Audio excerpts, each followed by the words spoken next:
വാർത്തകളിലേക്ക്. വിപ്ലവ സൂര്യന് മലയാള മണ്ണിന്റെ വിട. മുൻ മുഖ്യമന്ത്രി VS അച്യുതാനന്ദന്റെ മൃതദേഹം ആലപ്പുഴ ചുടുകാട്ടിൽ സംസ്കരിച്ചു. തിരുവനന്തപുരത്ത് നിന്ന് തുടങ്ങി ഒരു ദിവസം നീണ്ട വിലാപയാത്രയ്ക്ക് ഒടുവിലായിരുന്നു സംസ്കാരം. കണക്കുകൂട്ടലുകൾ തെറ്റിച്ച് പൊതുദർശന സൗകര്യമൊരുക്കിയിരുന്ന ഇടങ്ങളിലൊക്കെ സ്ത്രീകളും കുട്ടികളും വയോജനങ്ങളുമടക്കം വൻ ജനാവലിയായിരുന്നു കാത്തുനിന്നത്. പിറന്ന മണ്ണിന്റെ വളർന്ന നാടിന്റെ കർമ്മഭൂമിയായ കേരളത്തിന്റെ അശ്രുപൂക്കൾ ഏറ്റുവാങ്ങിയായിരുന്നു ആലപ്പുഴ ചുടുകാട്ടിൽ അന്ത്യവിശ്രമ സ്ഥലത്തേക്ക് VS അച്യുതാനന്ദന്റെ മടക്കം. ചൊവ്വാഴ്ച ഉച്ചയ്ക്ക് ശേഷം തിരുവനന്തപുരത്ത് നിന്ന് തുടങ്ങിയ വിലാപയാത്ര കണക്കുകൂട്ടലുകളൊക്കെയും തെറ്റിച്ചു. ജനസാഗരത്തിന് നടുവിലൂടെ 24 മണിക്കൂർ നേരമെടുത്താണ് തിരുവനന്തപുരത്ത് നിന്നും പുന്നപ്രയിലെ വീട്ടിലേക്ക് എത്തിയത്. കടന്നുവന്ന വഴിക്കിരുവശവും രാത്രി സമയത്ത് പോലും ആയിരങ്ങളായിരുന്നു VSനെ അവസാനമായി ഒരു നോക്ക് കാണാൻ കാത്തുനിന്നത്.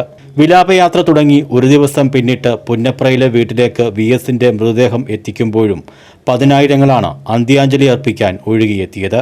സംസ്ഥാനത്തിന്റെ പല ഭാഗങ്ങളിൽ നിന്നുമുള്ള നിരവധി പേർ രാവിലെ മുതൽ വീട്ടിലെത്തി കാത്തുനിൽക്കുകയായിരുന്നു.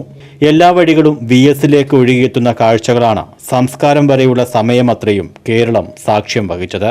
പേമാരിയെയും സമയത്തെയും അവഗണിച്ച് ആയിരങ്ങളാണ് പ്രിയ നേതാവിനെ കാണാൻ വഴിയരികിൽ ഒഴുകിയെത്തിയത്. VSന്റെ മൃതദേഹം രാവിലെ 9 മണിയോടെ പുന്നപ്രയിലെ വീട്ടിലേക്ക് എത്തിക്കുമെന്നായിരുന്നു കരുതിയിരുന്നത്. എന്നാൽ നിശ്ചയിച്ച സമയക്രമമെല്ലാം തെറ്റിച്ച് വഴിയിലുടനീളം കാത്തുനിന്ന ജനങ്ങളുടെ വികാരാവേശത്തിൽ VSന്റെ അന്ത്യയാത്ര മണിക്കൂറുകൾ വൈകി. കനത്ത മഴയെപ്പോലും അവഗണിച്ച് സ്ത്രീകളും കുട്ടികളുമടക്കം നൂറുകണക്കിന് ആളുകളാണ് പ്രിയ സഖാവിനെ ഒരു നോക്ക് കാണുവാനായി വഴിനീളെ കാത്തുനിന്നത്. പിന്നിട്ട സമരവഴികളിലെ VSന്റെ അവസാന യാത്രയിൽ ഒരു നൂറ്റാണ്ടിന്റെ ചരിത്രമാണ് രേഖപ്പെടുത്തിയത്. വീട്ടിലെ പൊതുദർശനത്തിനു ശേഷം തിരുവമ്പാടിയിലെ CPM ജില്ലാ കമ്മിറ്റി ഓഫീസിലും ബീച്ച് റിക്രിയേഷൻ ഗ്രൗണ്ടിലും പൊതുദർശന സൗകര്യം ഒരുക്കിയിരുന്നു. മുഖ്യമന്ത്രി പിണറായി വിജയൻ അടക്കം പ്രമുഖ നേതാക്കൾ DC-യിലെത്തിയിരുന്നു. News desk.